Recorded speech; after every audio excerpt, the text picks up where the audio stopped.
ববিদা, এরপর যে প্রসঙ্গটা চলে আসছে যে বেআইনি নির্মাণ, বারবার করে আপনি জানেন গার্ডেন রিচের ঘটনার পর বিশেষ করে সামনে এসছে এবং আপনাকে সেই প্রশ্ন ফেস করতে হয়েছে। কলকাতা পুরসভা জানে না, এটা কি করে হতে পারে, এই প্রশ্ন এসেছে। কি ব্যবস্থা? কলকাতা পৌরসভা জানে না, কিন্তু নিশ্চিতভাবে ইন্সপেক্টরদের জানার কথা ছিল।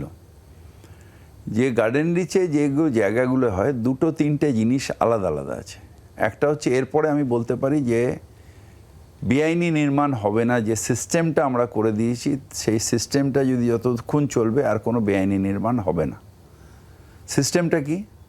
সিস্টেমটা হচ্ছে, এটা আগেও আমি কমিশনারকে বলেছিলাম কিন্তু তখন ইমপ্লিমেন্ট হয়নি, এটা আমার দুর্ভাগ্য। এখন এটা ইমপ্লিমেন্ট হয়েছে। আমরা লগবুক সিস্টেম করে দিয়েছি। আপনি আপনার মোবাইল থেকে আপনাকে লগবুকে এন্ট্রি করতেই হবে যে আপনি কোন জায়গাটা ভিজিট করলেন।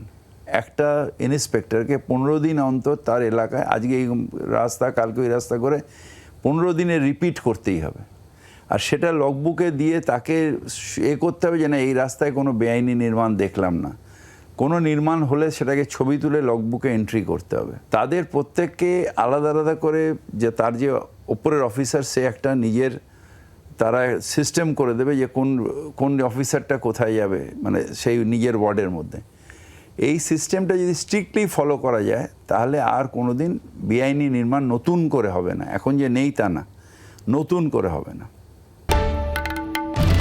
বাংলার আওয়াজ, বাঙালির আবেগ, জি 24 ঘন্টা।